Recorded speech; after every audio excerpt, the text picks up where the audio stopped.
Thank you so much, Jen. Hi, everyone. Good afternoon. Buenas tardes. My name is Tanagra Melgarejo Pulido, and as Jen mentioned, I'm part of the National Harm Reduction Coalition, also a proud social worker. I just want to start briefly before I pass the mic to Joe to introduce himself, to ask for your grace because I'm recovering from a pretty serious bacterial bronchitis, and I'm hoping, fingers crossed, that all my medications will work and I don't have to cough. I don't want to hurt your ears. So if I do have to cough, I'm going to put myself on mute and I'll come back once my lungs and my bronchi are back. So I really appreciate, extending me some grace around that. I'm just really excited to be here with all of you, thinking and looking at motivational interviewing as a tool that we can use to help us connect better with our clients and our participants and our patients. And then I'm going to pass it to Joe so he can introduce himself. Thank you, Tanaga, and I really appreciate you being here despite your recovering, because it's really great, and I really enjoy doing the trainings with you. So, my name is Joe Pereira. I have a private practice in Arlington. I sort of focus on chemical addictions and also anger management. Kind of, and I've prior to my private practice, I've worked in a lot of different settings where I think kind of having this MI approach has been very valuable for me. And I kind of think about MI, and I have done some teaching at the BU School of Social Work. And I've always thought that if you taught MI for 2 years at the social work school, we'd be even better prepared in many ways to kind of deal with a range of individuals and clients. Because I just really love the approach, and still learning and still, I fall short, and but trying to kind of, and in a few moments, I'll be talking about the spirit of MI. Yeah. And then the other thing, just quickly, is that we will be throughout the training trying to get some participation from all of you. And in the past, all of you have been really great in kind of giving us information, your thoughts about questions that we ask, and we hope that's continued. And then the other thing is, this is really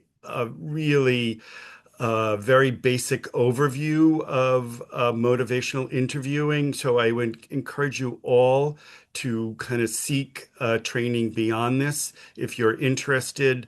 It really is a great approach. But again, just being conscious, this is an hour and a half, and MI does weekly trainings for individuals. So Mhm. that was the other thing I wanted to say.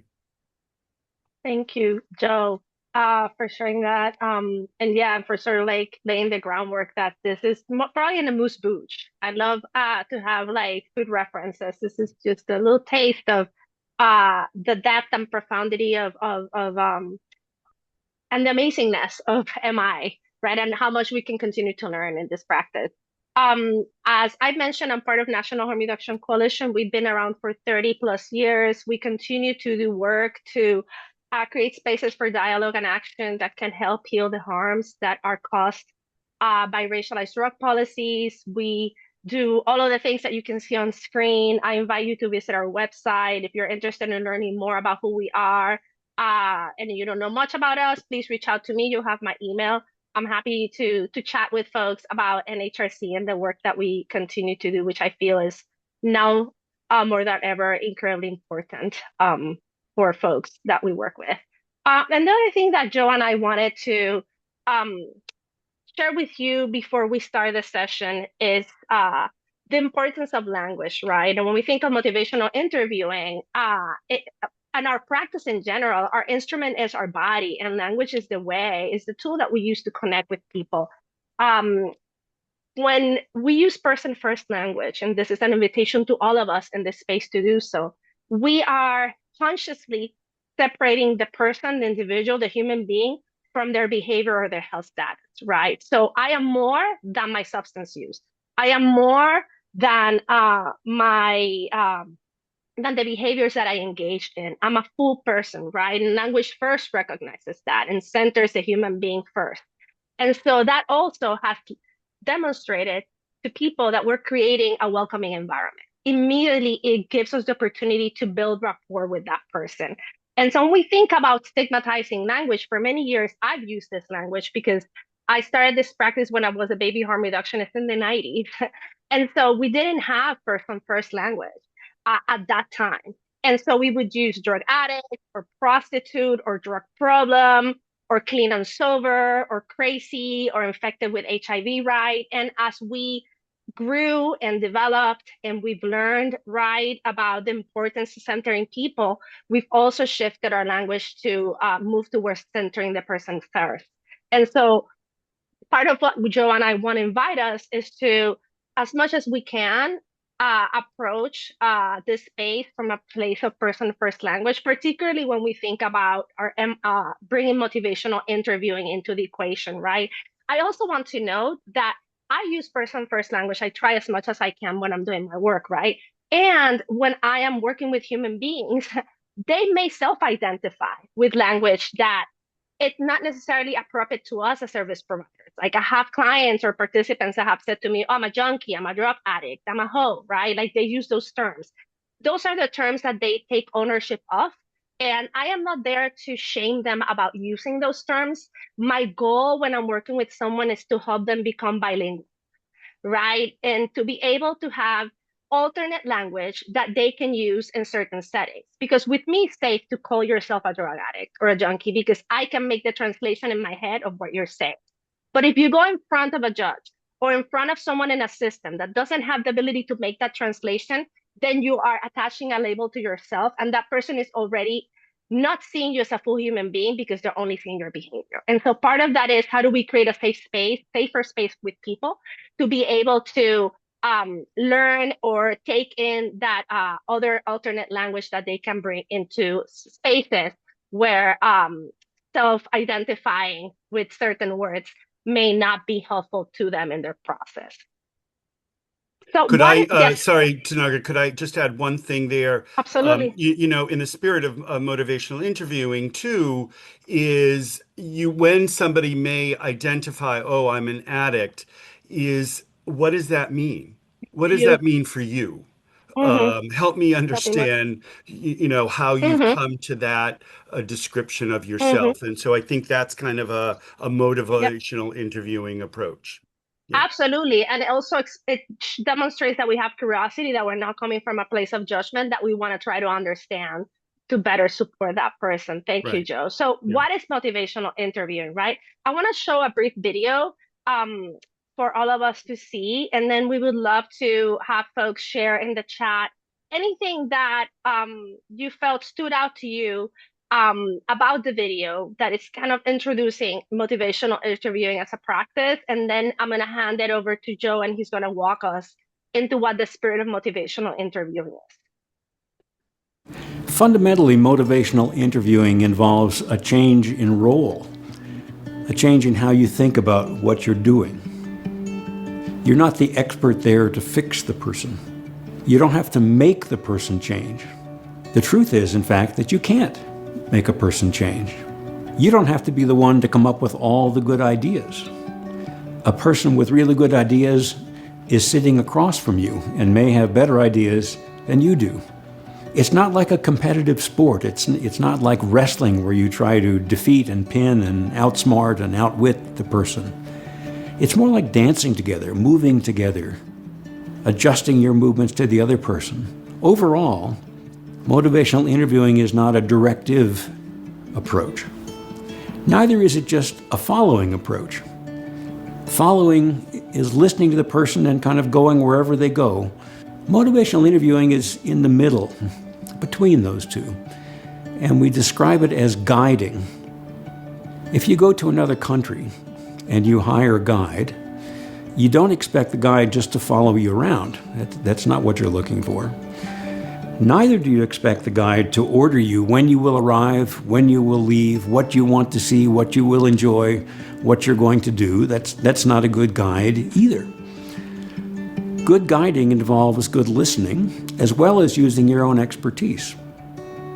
A good guide will find out where you want to go, what you're interested in, what you're hoping for on this journey, and then help you get there using his or her own expertise, enjoyably, safely, efficiently, perhaps. That's the guide's job. Not solely directing, not solely following. There's some of each in it, but it's a blend of those things. This may or may not be the way you've been thinking about your own work, but we invite you to try it out.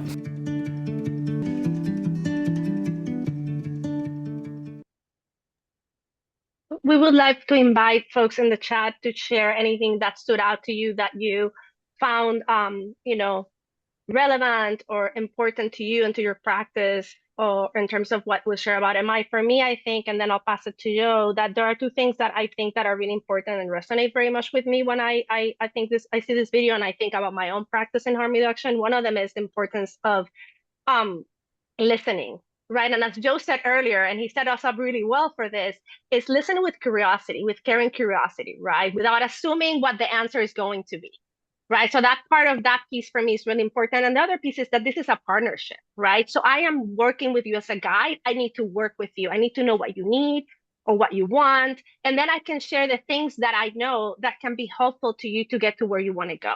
So it means that we're working together, that we have to trust each other, right? And that I am, as a guide, I'm also open to learning, right? That I'm not the one that knows it all, right? And then I'm gonna pass it to you, Joe, but there's some really good stuff in the chat as well. I love Yeah. about the dance piece that someone brought up, because I really Yes. believe it's a dance. Right. Yeah, I would just say, and also just for those of some of you may know, but the person that was giving sort of the intro is William Miller, and he is one of the founders of motivational interviewing. And so, yeah, I would just say that in some ways, motivational interviewing, or at least trying to take that approach, that spirit, which I'll talk about in a moment, is it's really helped me with burnout because I think, especially early in my career, I always felt that I had to change this person, I had to fix them, I had to, and this kind of allows me to be interested in that, but also taking a step back. Um, Tanaga, do you want to read some of the comments before we move to the next Absolutely. slide? Yeah. Yes, I will say that a lot of the stuff that is coming up is the analogy. No, yes, that's the correct word. The analogy of the dance, right? Which is, I feel when we dance, sometimes we make in the beginning, as we're getting to know each other, I know that I step up in people's toes because, I'm getting to feel your rhythm, where you're going, your energy, right? So it's part of that dance of like, we're getting to know each other. And then once you get to know each other, you refine the dance, right? So the dance is coming up. I think also the idea of being humble as a provider, of not being the only one that thinks that I have the answers to the questions, that we acknowledge that the participant, the client, or the patient is also an expert, right? People love the idea of the guide not being directive, right? And also, Joe, what you said about lifting the weight on us to be perfect or to know everything. You don't have to come up with all of the great ideas, because we have a partner working with us that also has great ideas, and we can bring those two together and they can be stronger. So I think those are some of the things that are coming up that folks have shared in the chat. Great. Thank you, Tanagra. So the spirit of motivational interviewing. So I kind of, and I'm not sure how right I may be, but I may not get all the techniques right, but I hope I sort of internalize the spirit of motivational interviewing, because it's really a way of being. And we've got lots of people here with different approaches. Some people maybe take a more IFS approach, some a CBT, some a psychodynamic. And while those strategies and techniques can be important in terms of helping us engage with the client, it's really motivational interviewing is really about how we approach the individual, and this notion of it being collaborative, being compassionate, and also believing the client has the strength and knowledge about themselves to change.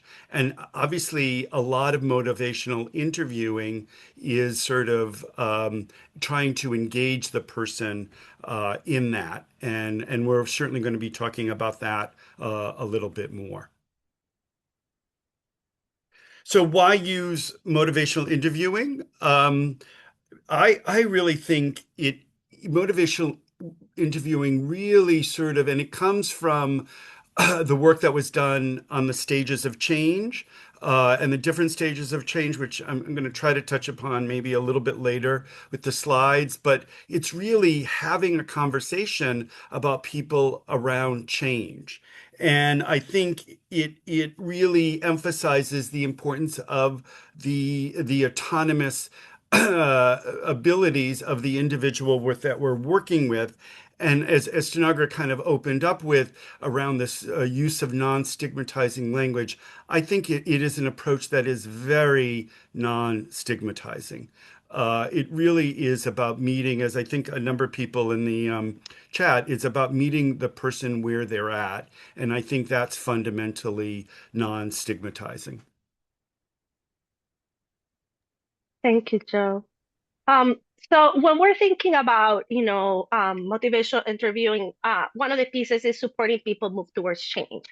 And change can be really daunting. The thought of changing a behavior, changing a lifestyle, can be really daunting because it implies that I have to maybe stop what I'm doing or figure out how to do something new to develop a new skill. And for many of us, if we haven't had the support in life to feel confident around that, it may feel really scary. And so part of what we do with motivational interviewing is that we're working with the person in partnership to build that motivation for change. And we can do that by, as Joe gave us a beautiful example earlier, by listening with empathy and curiosity, right? I'm seeing this human being in front of me and I'm trying to connect with them and I want to try to understand where they're coming from and what their life experience is like, even if it's very different than mine.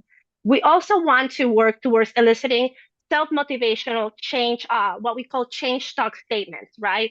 And we can do that. And I think someone shared here through ORS, which is open-ended questions, asking questions that cannot be answered only with a yes or a no, although I've done it sometimes and then I followed up with an open-ended question, reflections, looking back and looking forward. So what was your life like 5 years ago? Can you tell me more about that? Or what would your life look like if you could build the life that you want, how would that look like in the future? Like 5 years from now, where would you want to be? Right. So that the person can start thinking about seeing themselves in the future and also see all the work that they've done to get to where they're at today.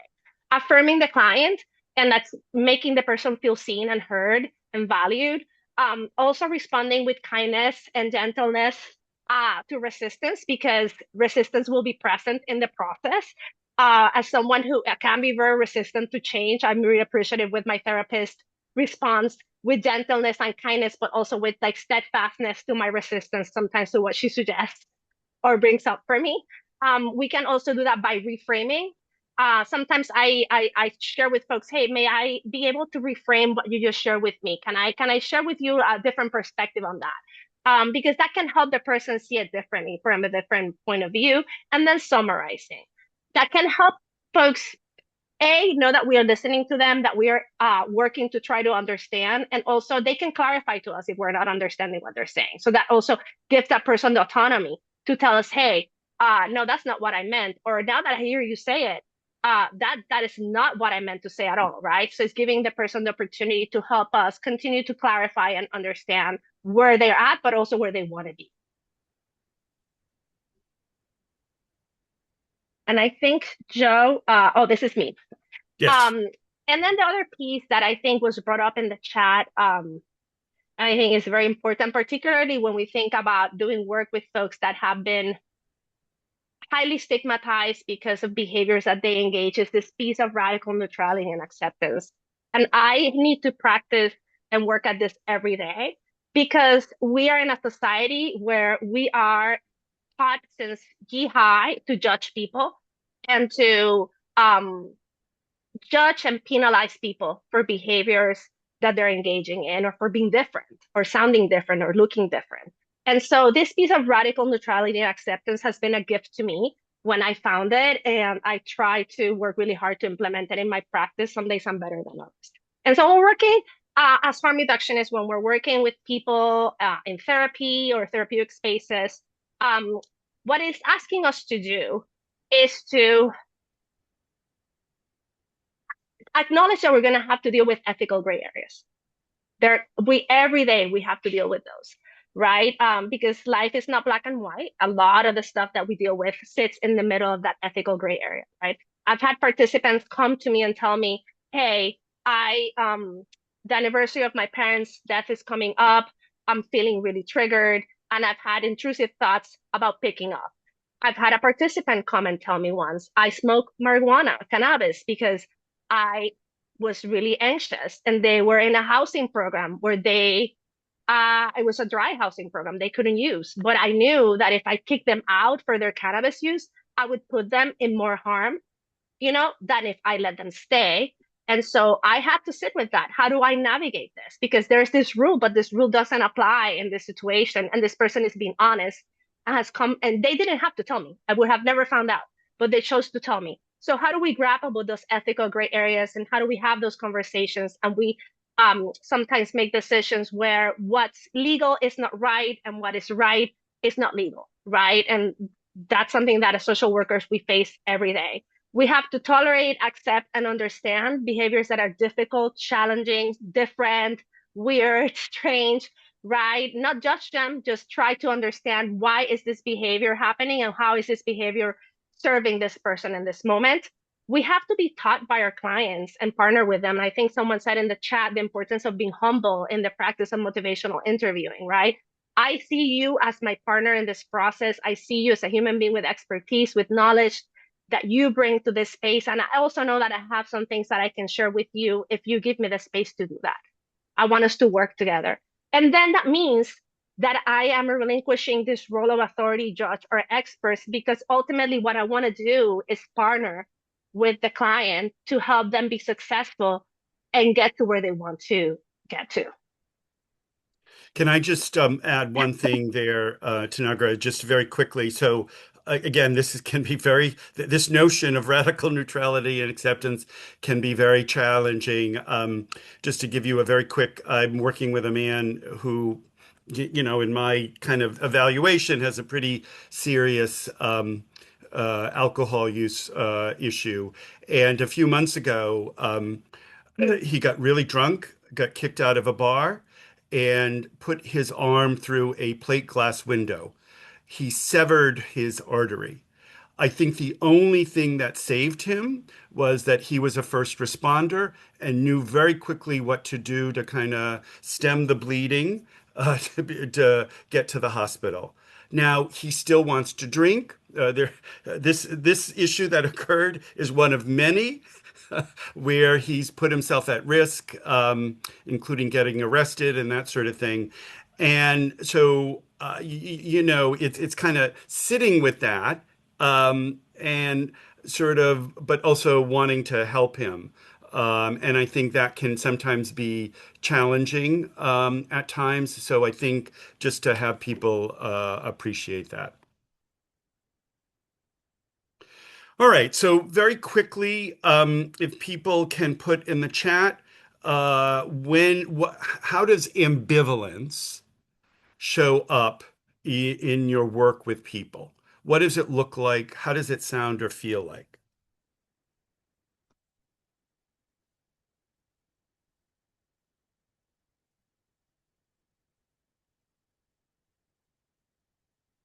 Hesitation, making excuses to continue behavior, stuckness, uncertainty, worry, maybe saying one thing but doing another, reluctant or scared to change, fear, missing appointments, talking with their feet, right? Guardedness, I want to do better but difficult. Want to do better but difficult to make the change, engage in action steps. Ambivalence, the client expresses a wish for change, yet finds themselves unable to do the change. Yep. Yeah. So really great examples of how ambivalence shows up. So we may have the assumption that people come to a consultant with us already motivated for change. And again, as all of you likely know, that's not the case. I certainly work with individuals who, especially around anger management, but also substance use, where they're getting some pressure from a spouse, a partner, work, that sort of thing. And so we can't obviously assume that people are ready to change, even if they've come sort of quote unquote voluntarily. So ambivalence is really mixed feelings about something and being unable to choose between two courses of action. So ambivalence is part of the change process. And so it's being sort of aware of that and being able to work with it. So, but what you want to balance is ambivalence is a reasonable place to visit, but you wouldn't want to live there, right?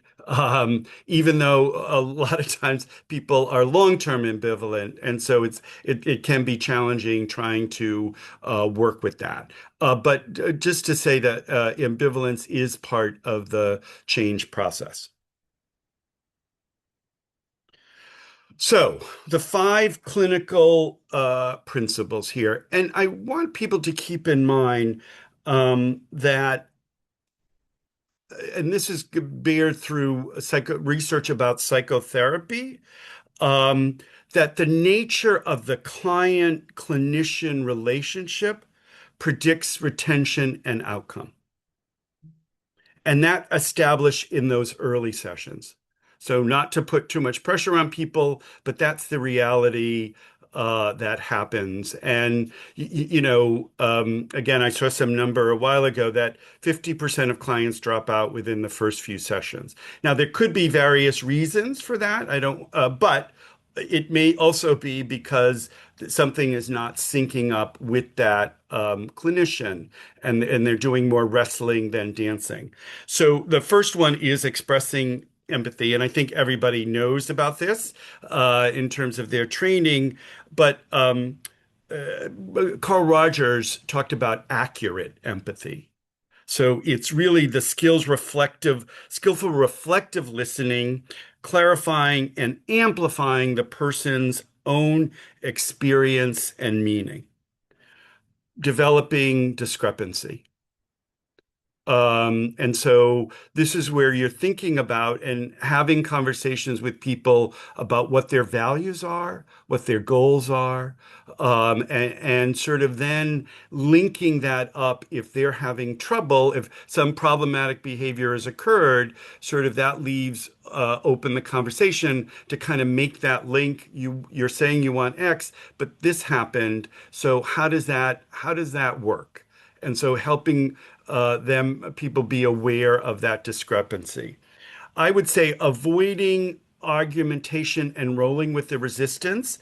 Likely, if you're getting resistance, and we'll talk a little bit more about that, then you're most likely engaged in, there's an element of argumentation. And so that back and forth, I call it ping pong, sort of yes, no, yes, no. You better do that. I don't want to do that. Well, it's really going to help. Well, I don't want. And so you really, if you're engaging in argumentation or running into resistance, is then your approach has to be different. And I know a person talked about missing appointments as maybe being a part of ambivalence. And so when they're actually sitting in front of you is to have that conversation. So I noticed that, 3 out of the 4 appointments you've missed or you've canceled. What's that about? And so hopefully that can help you, guide you, and where the ambivalence may be with that individual. And then the last one here, support the person's self-efficacy. This is really critical. And I've become much more and more attuned to this, that a person may identify the need for change, but they have no belief in their efficacy to change. And so this is where I will often use a scale sort of thing. So you want X, you think you'd like to make this change.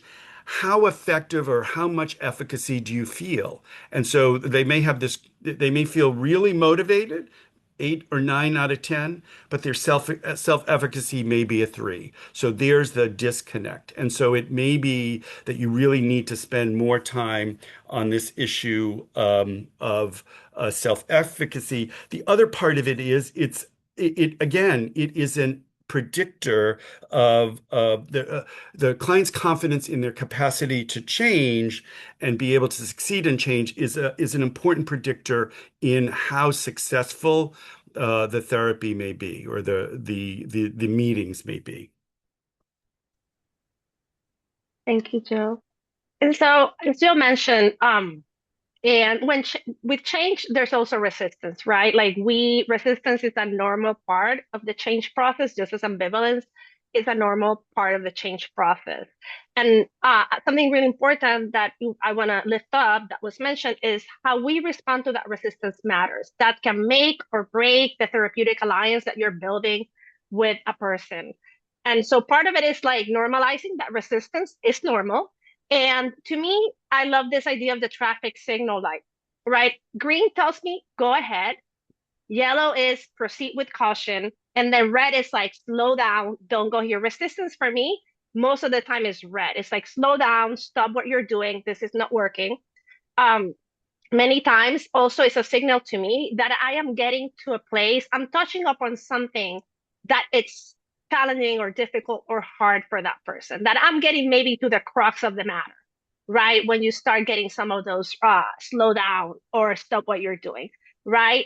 Um, so we don't wanna kind of fight the client around their resistance. I think that what we want to do, as Joe said, is explore that resistance further, right? Like I sense some hesitation about engaging in this topic. Or I had a participant that I love her dearly. Her name is Maida.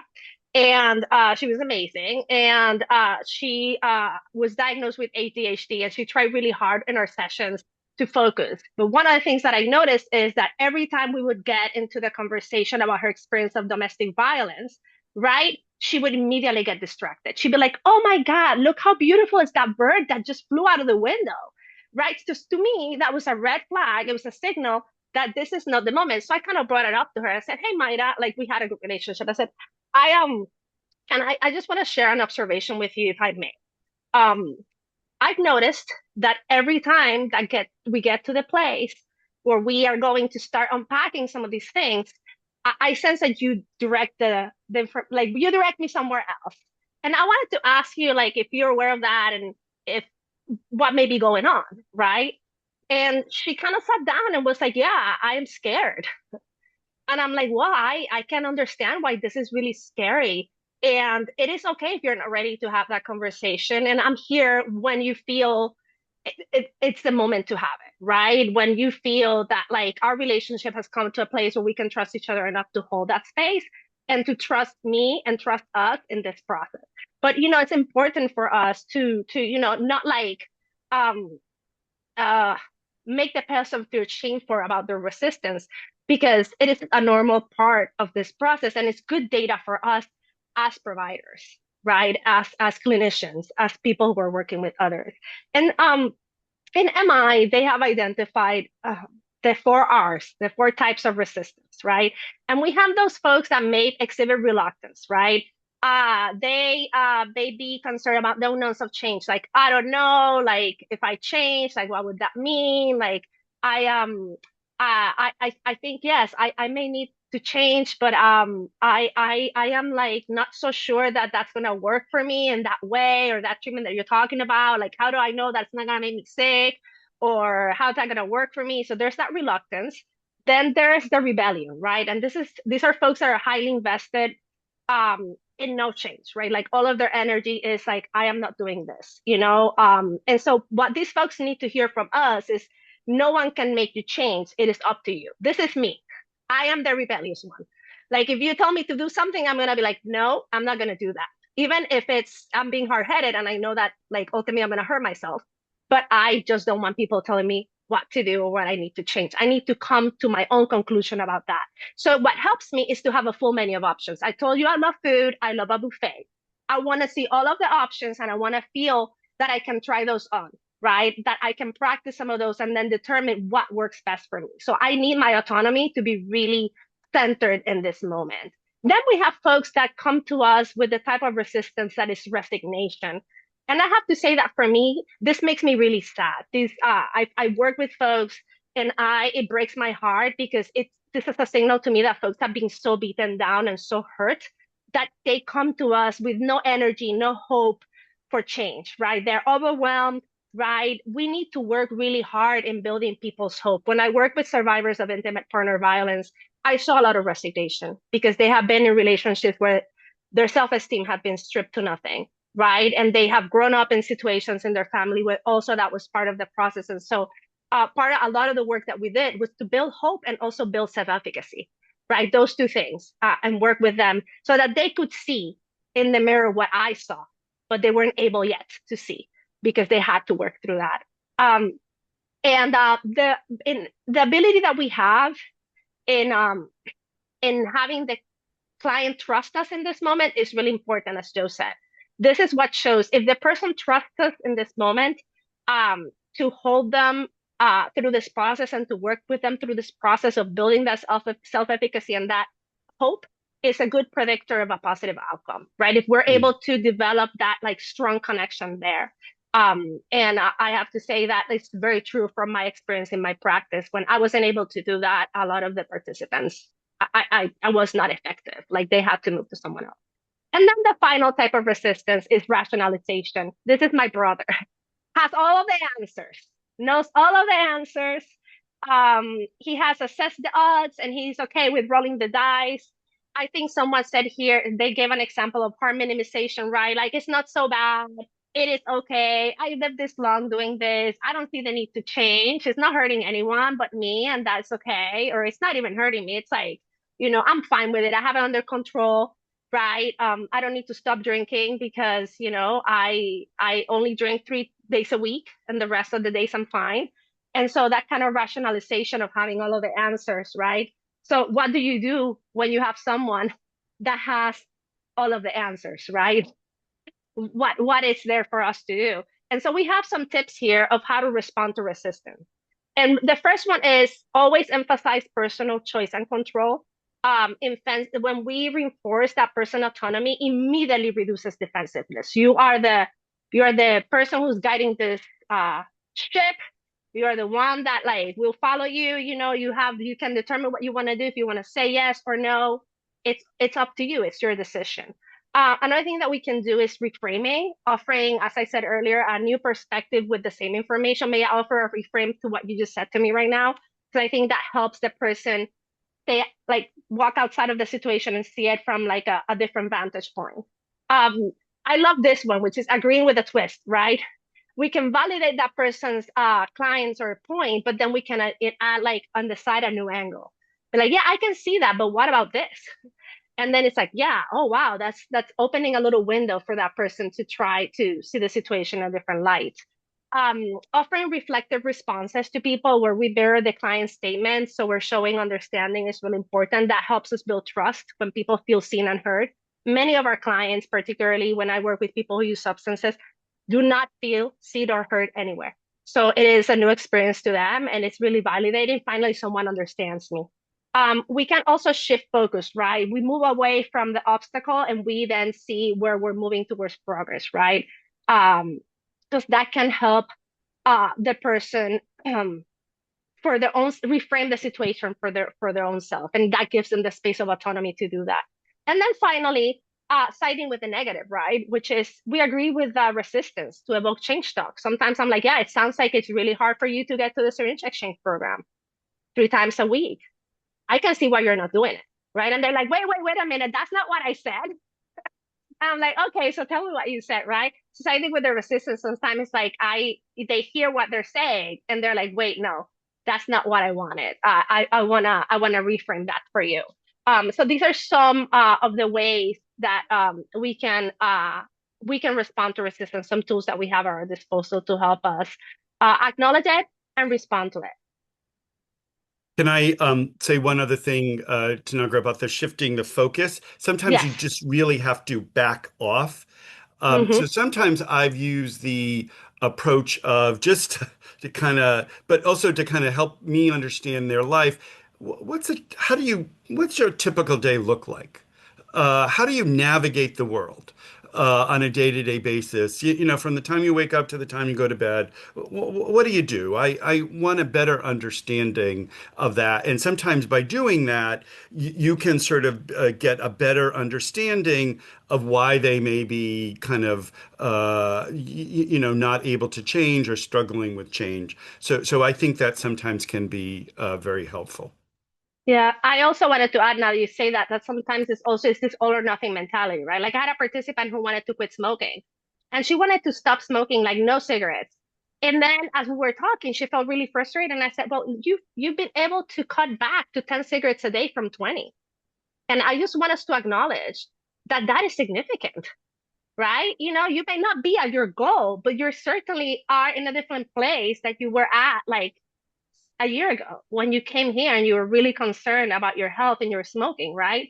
And so there's work to do, but also, there's progress that has been made. And I think that sometimes we don't give ourselves credit because our self-esteem is so shot that we are unable to see, right? We expect perfection and perfection is not realistic.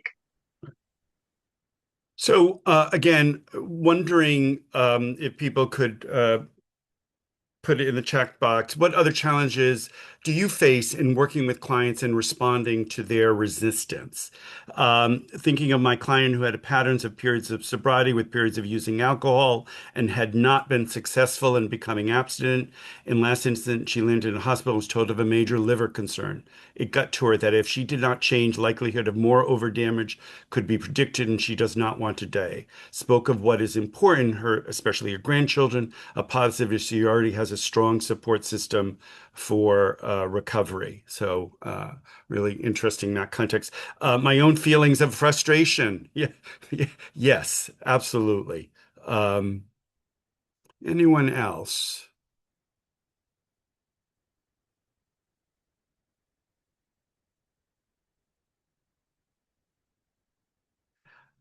Need to manage my countertransference, turning into my frustration, sense of urgency, concern for them, and then I need to go back to the yours, which we'll be talking about. Language barriers, okay. Silence, oh yep. Um, or it's not quite silence, but I don't know. Using that a lot. Everything is fine. Yes. Um, my own beliefs and annoyance that client does not see it the same way. Absolutely. Yep. Allowing them to make their choice as I sit in silence. Minimization. Uh, if client has difficulty naming reasons for lack of for change, family, job, implicit bias. Yes.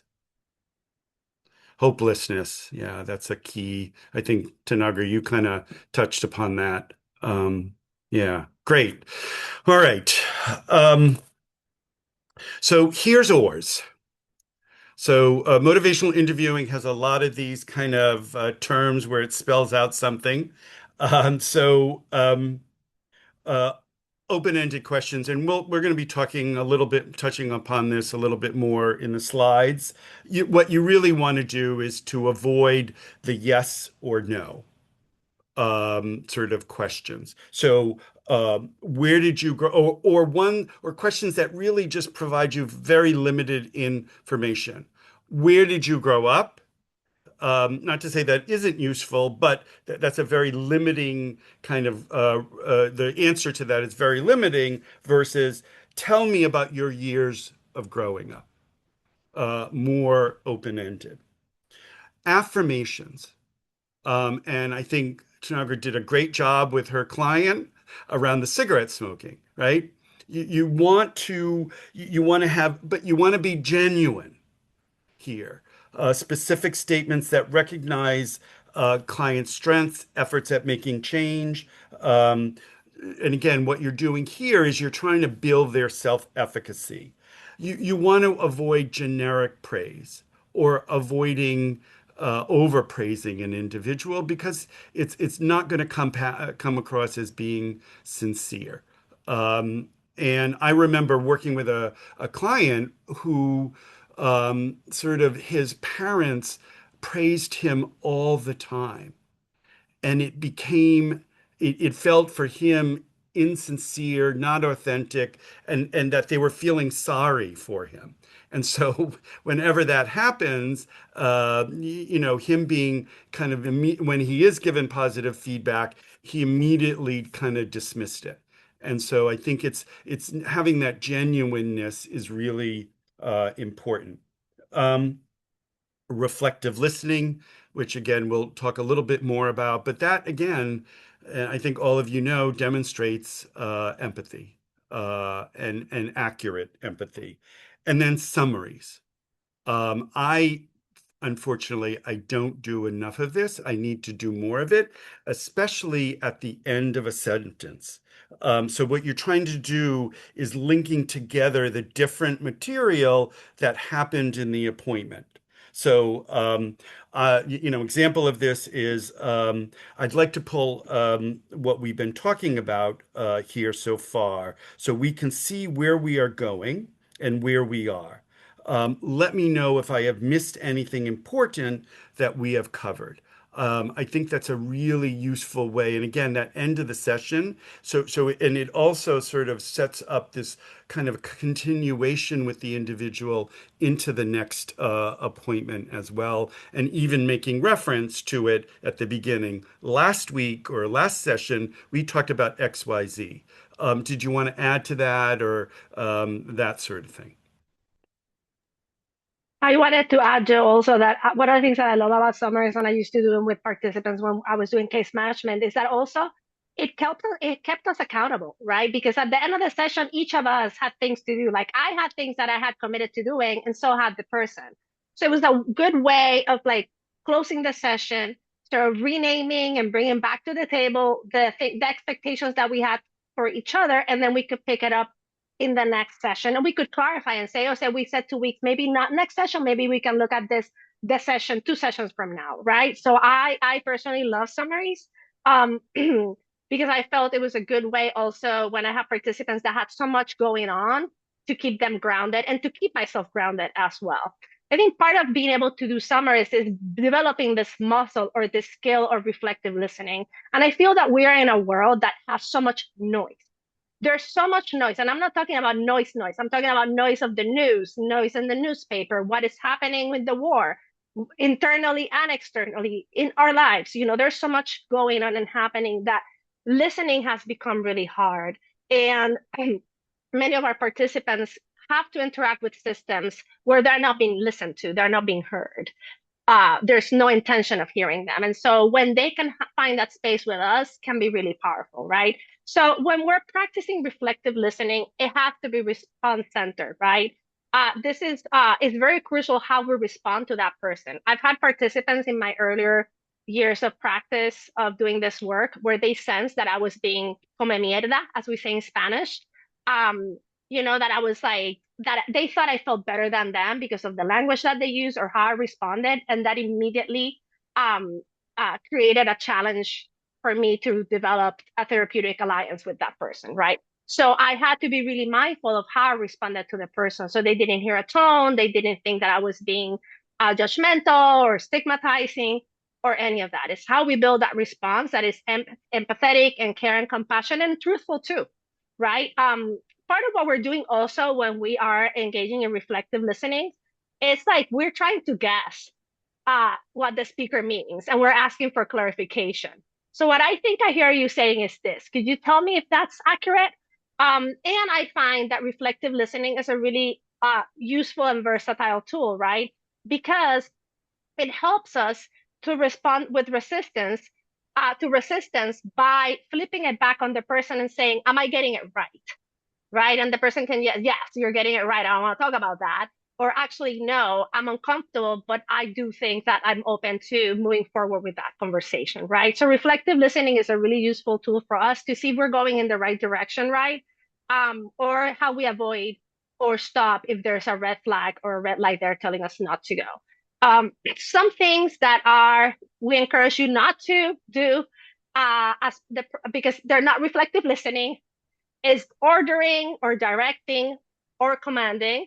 right? But that doesn't mean that we have no boundaries, right? Sometimes I have had to say some things to participants from what I heard them say to me to reflect them back and be like, okay, so what I hear you saying is this, and I'm trying, and I also hear that I notice some ambivalence, right? Because you have been telling me for the past 3 sessions that you really want to reconnect with your kids, and you need to make your core appointment, but I hear you telling me that you haven't.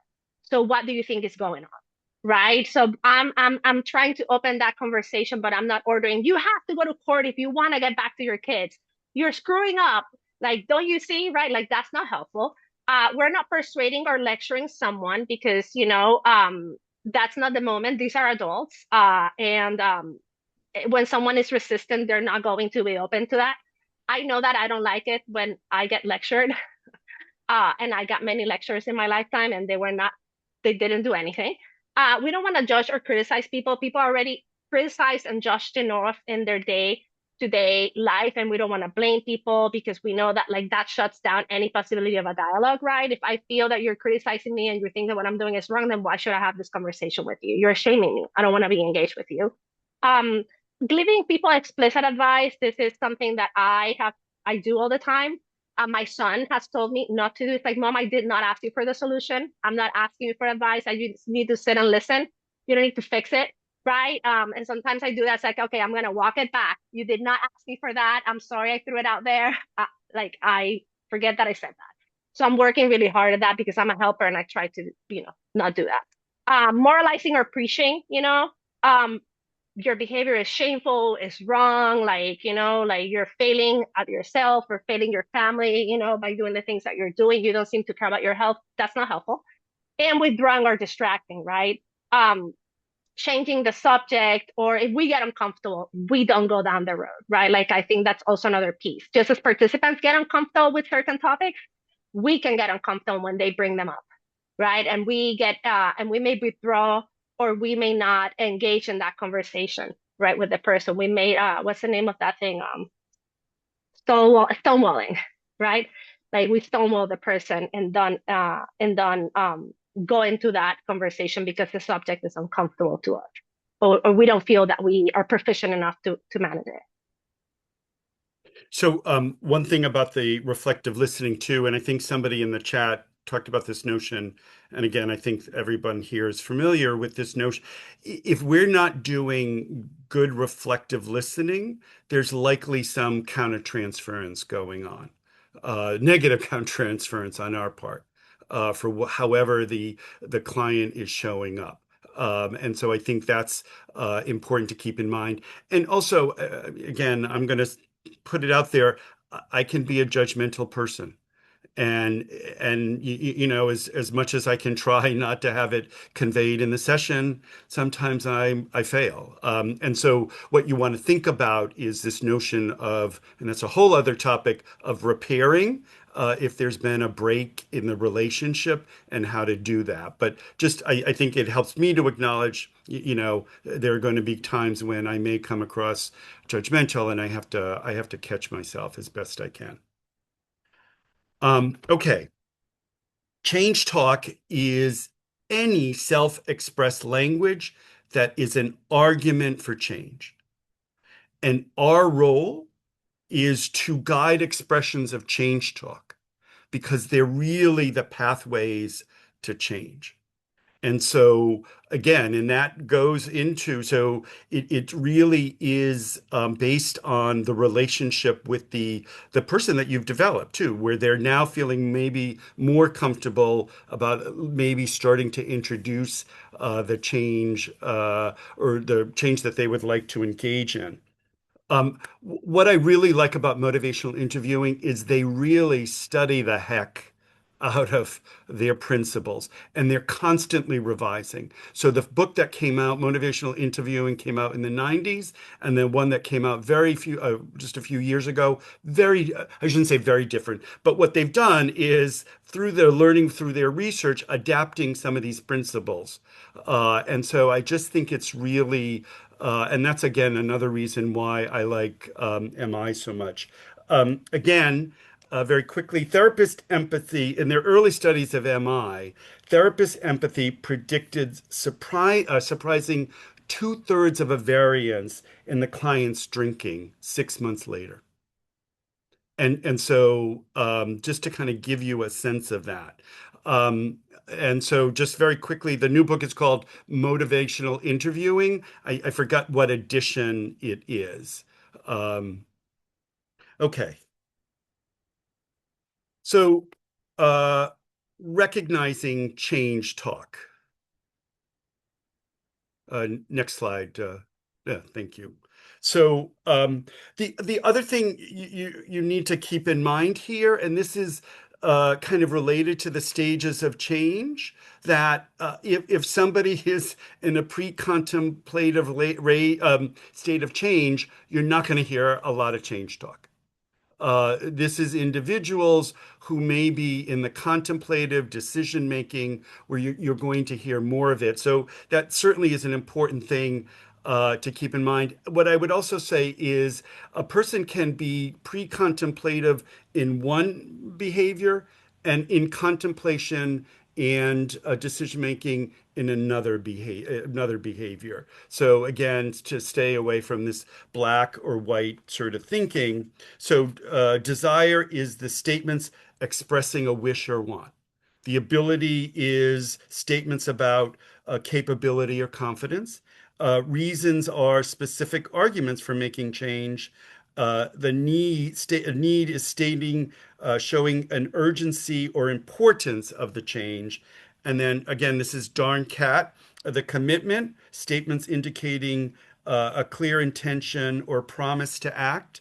Activation, statements expressing readiness or specific preparation. So now you're more in the commitment stage or the cat stage. You're probably more in the decision making and the action and then taking steps.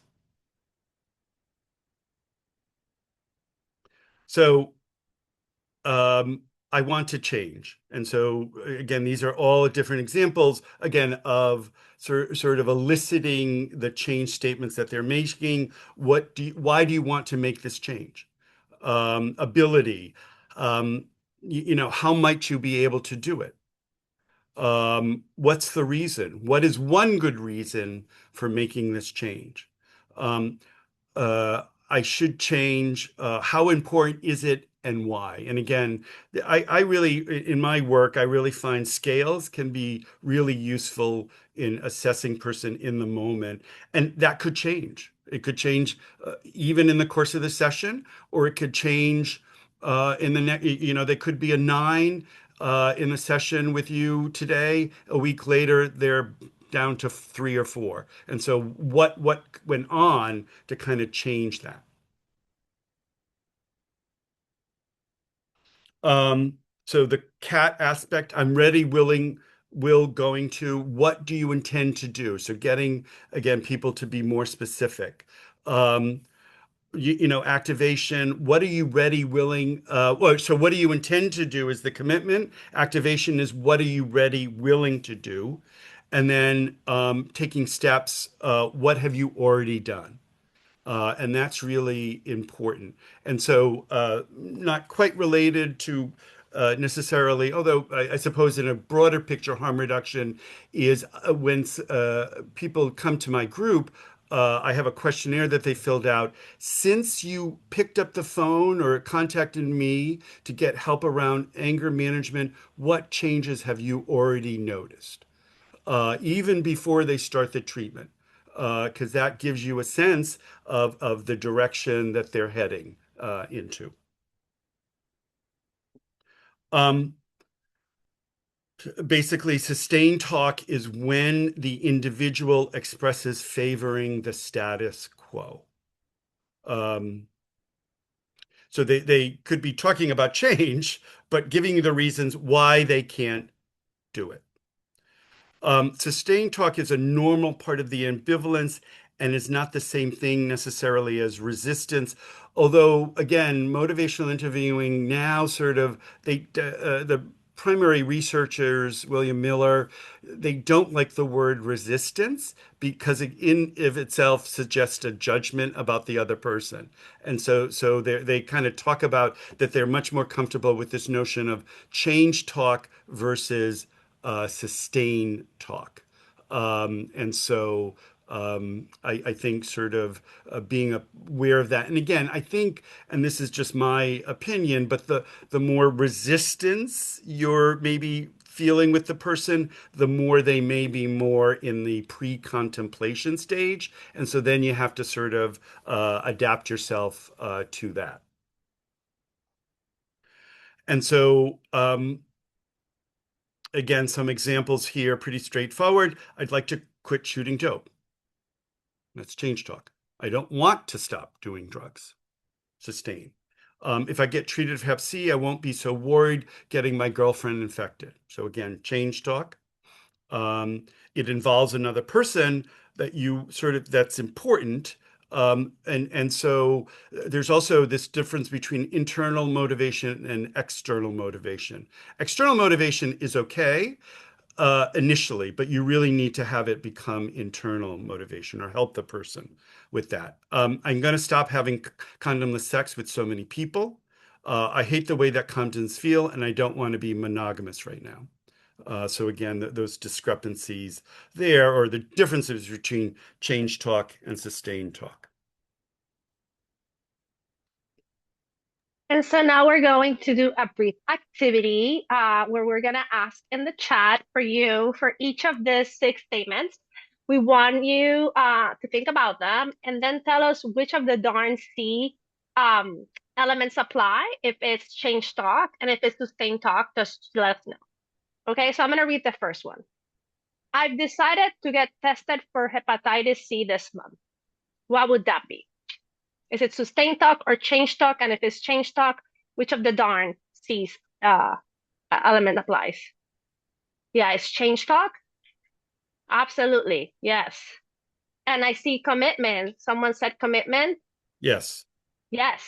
So Yes. I've made the decision, right? I have a plan. I made the decision. I even have a date, like a general in the general vicinity. It's like I'm gonna get tested for hepatitis C at some point.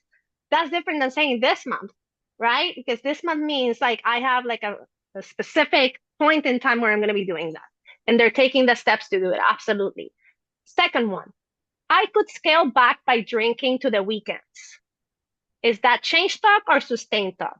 I could scale back my drinking to the weekends.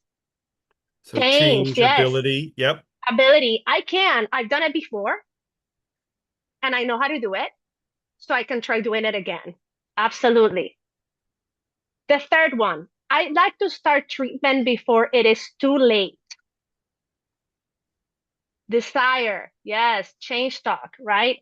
I like to start treatment before it is too late. I'm also concerned about my health, right? Like I can see that if I don't do this now, it may have a further negative impact, maybe on me and on myself, right? So, and Yes. Tanari, very quickly, and again, these are going to influence how you approach the. So, I'd like to start Hmm. treatment before it's too late. What does that mean? What is too late? Yes. Help me understand what too late is More. again, because that will also potentially strengthen the Hmm. person's desire.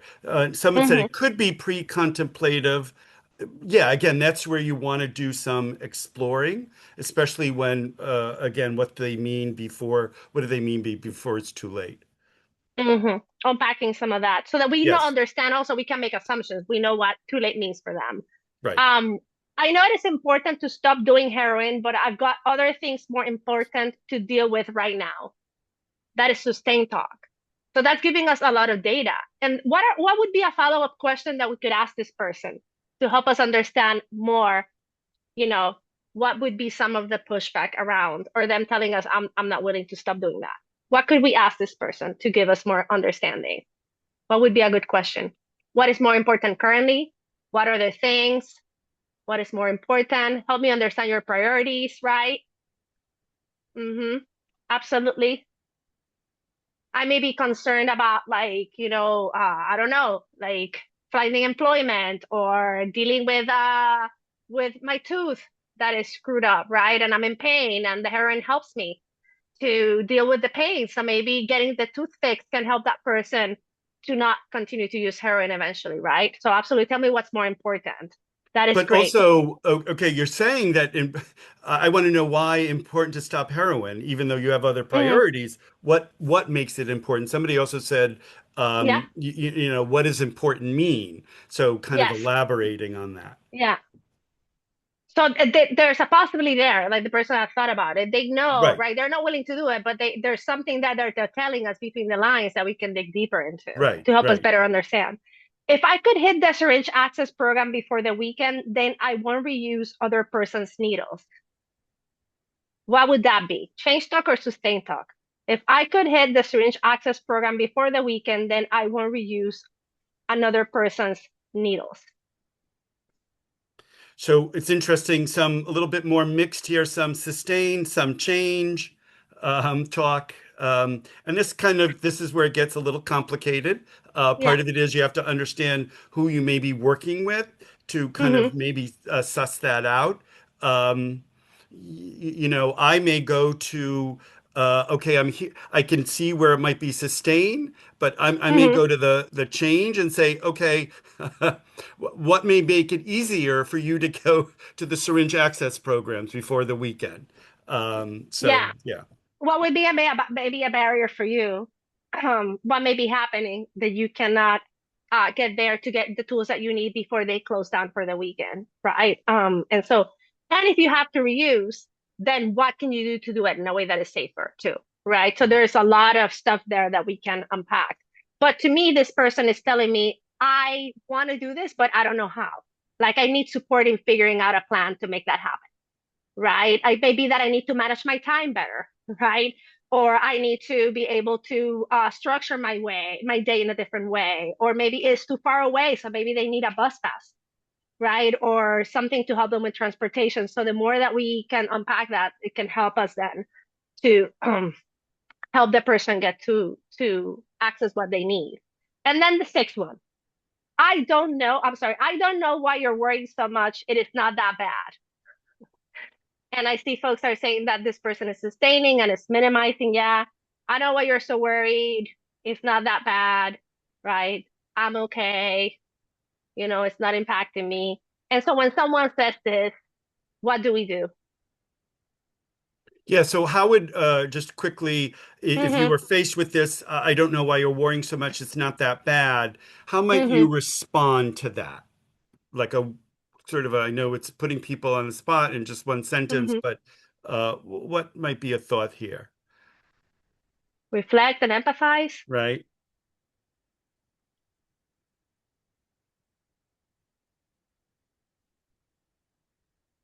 Oh, how will you know when it's getting bad? Like, what would be the signals when it's getting Right. bad? Absolutely. I would also ask them, I mean, like, so can you tell me more about what I said and why it made it sound like I thought it was that bad? Could you tell me more about that? Right. Right. Right? So let's talk about it. Absolutely. Maybe by Yeah, asking and the question.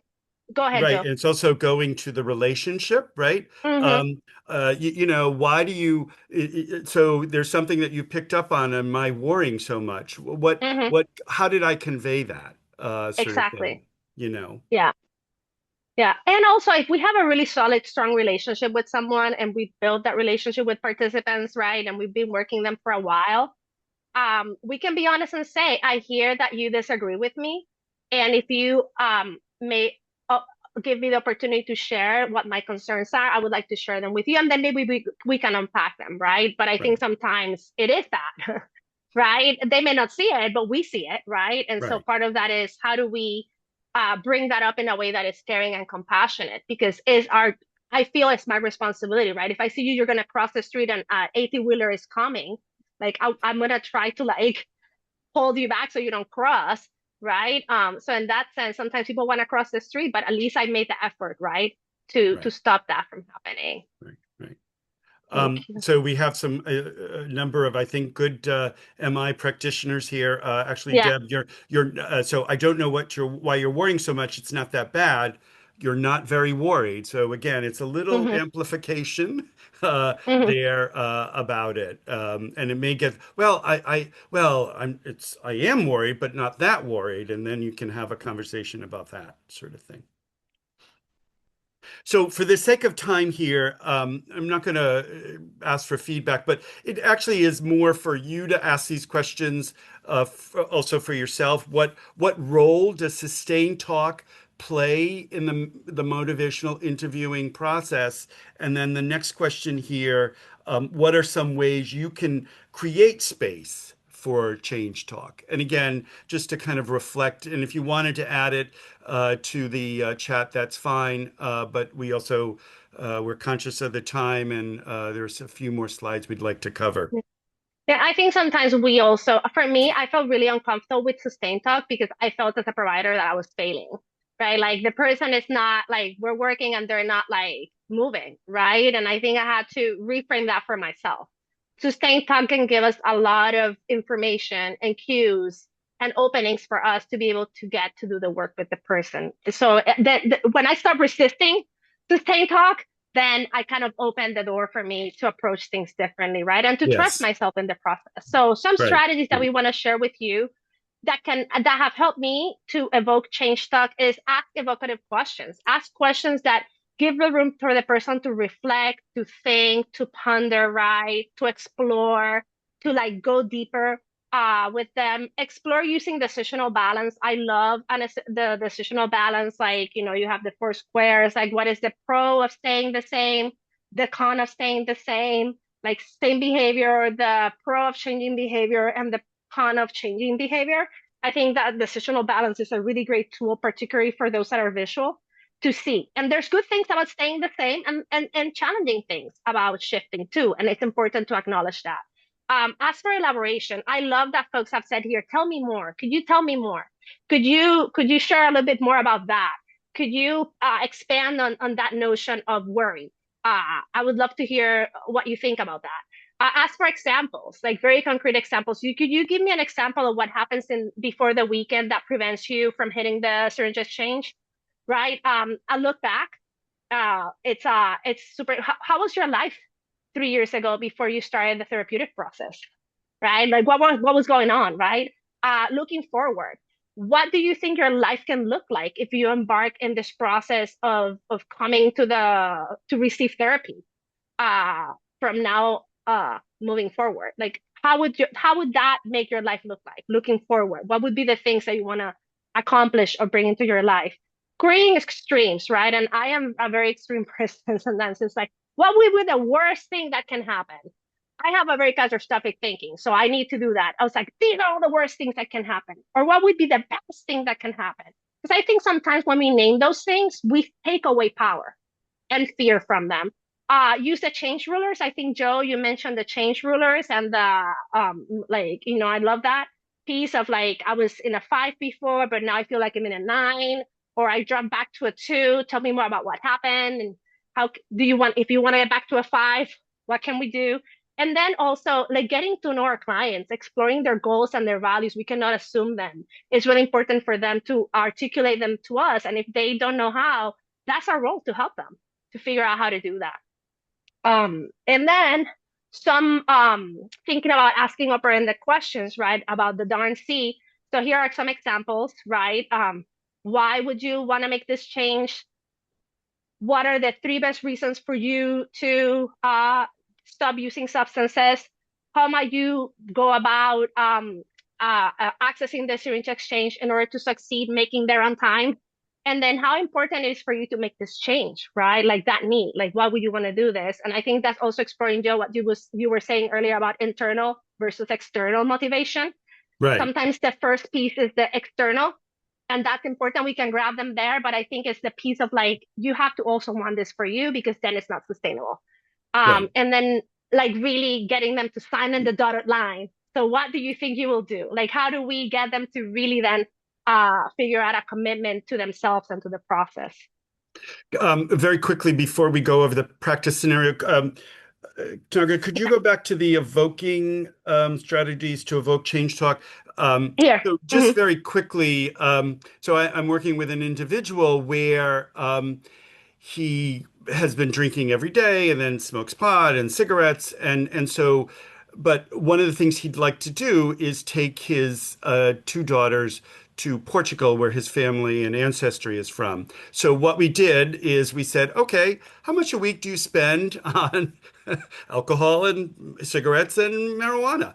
And we kind of added it up, and then over the course of the year, it's a fairly substantial amount of money. Probably wouldn't cover everything of the trip, but a big piece of it. And so, kind of maybe linking again that interest, his goal, and even value, I think, is a part because he wants to share his ancestry. And then, how does his substance use get in the way of that? Thank you. Okay. So very quickly, here is a scenario. And again, people just getting their feedback in the chat. You're working with a client that does not want to take any medications recommended by their providers. They express no interest, stating, everyone wants to shove pills down my throat and tell me what to do. What do you consider when engaging with them? How do you begin? And or what conversations would you have surrounding their overall health and well-being? So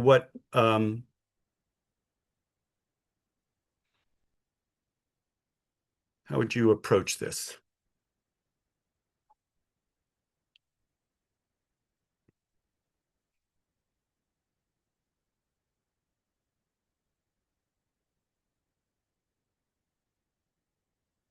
Maybe asking about their long-term goals, right? Consider their experiences, history of treatment, listen, start with what's important to them, ask about clients' understanding of their health diagnosis, medications they have taken.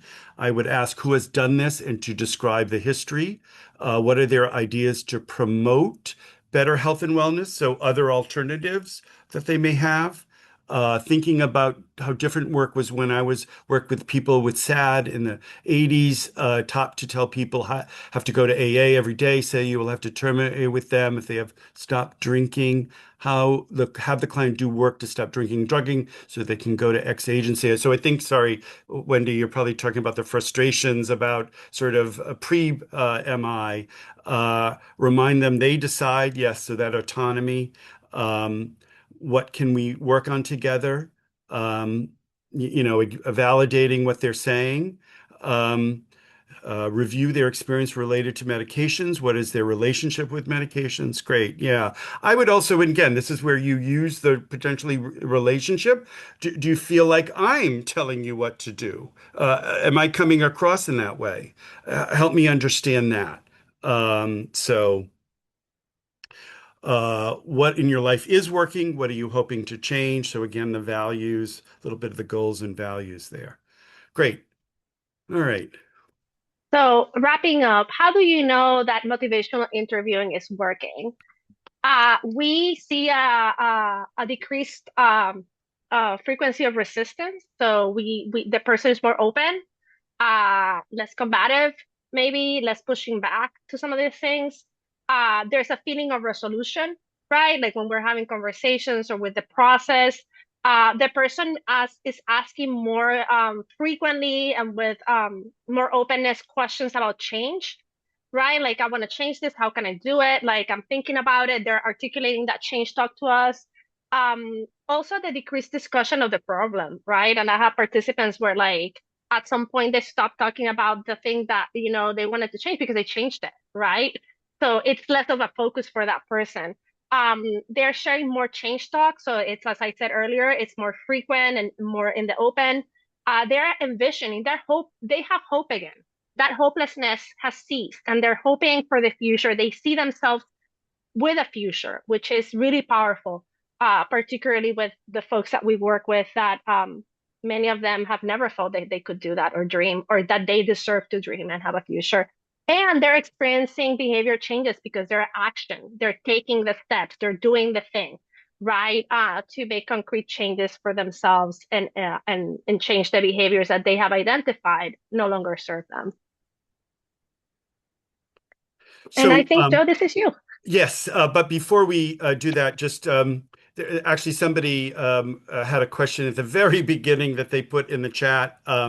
Thomas, two questions. What is one phrase or response you found consistently helps clients feel respected and autonomous, especially when they are not ready for abstinence or I think that's major change, maybe. Yeah, major change.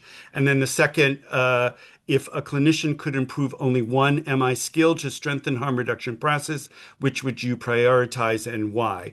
Great questions. I think for me, tell me more is Hmm. I think a never fail response. Yeah. Again that curiosity. Yeah. Tanagra, do you have a thought? Yeah, I think curiosity is really crucial, and curiosity also demonstrates I am not making a judgment, right? Like I truly want to understand. So that empathy is really crucial because a lot of folks come really guarded because they've been treated really poorly, and they are not treated like the adults that they are, and they also feel that they are not trusted. So demonstrating that trust, that empathy, and that like desire to comprehend and listen is really important. And I think when we're thinking of people who use drugs, as you said, Joe, like creating a non-stigmatizing space is really crucial because that's the only place where we can start having honest conversations. If I feel that you're going to judge me or shame me, then I'm not going to fully disclose all the things. And so we're not going to get to the crux of the matter because we're only like scratching the surface, right? Right, right. And then the other question about the most important thing about I think again for me I think it would probably be because and this is my own sort of kind of obstacle I suppose in a way is reflective listening. Um, I think for me that is really a very important skill and in terms of working with people around harm reduction. Yeah. Yeah, Yeah. I think not trying to fix it, right? Like trust that the person in front of us, for me, has been like, I trust this person has the capacity and the ability to get to where they want to go. And I'm here to walk alongside them in the process, right? I don't have to fix anything because they're a human being. Like they're fine just as they are as human beings, right? And there are things that they want to shift or change, but their essence is there. So I think for me, that piece is also really important. And some people had already just very quickly before we have Chris Belli come in to give the CEU number. I found the analogy of dancing as an interesting way of viewing it. Don't try to get the client to see or think or do something that you think is better for them. Uh, uh, Building on what is working for the client. Client is the expert in their own life. Person likes the analogy of the tour guide and having to find balance, meeting again the client where they are. Um, oh, sorry, I need to go further down here. Um, the strategies to evoke change talk is very helpful. Thank you. Thank you. Dancing analogy and conversation around sustained change talk. The reminder that we are in a partnership, dancing partners. Um, I've also heard the analogy of playing music together, and whether it's sort of you're in sync or there's dissonance there. Is another way too. The dancing, yes, yes. So a lot of people like that one. All right. So thank you all so much for attending. Again, thank you to my co-facilitator, Tanagra, Thank you, Joe. for being here. So. Thank you, everyone. And the slides will be shared with you by Chris Belli, right? I think so soon.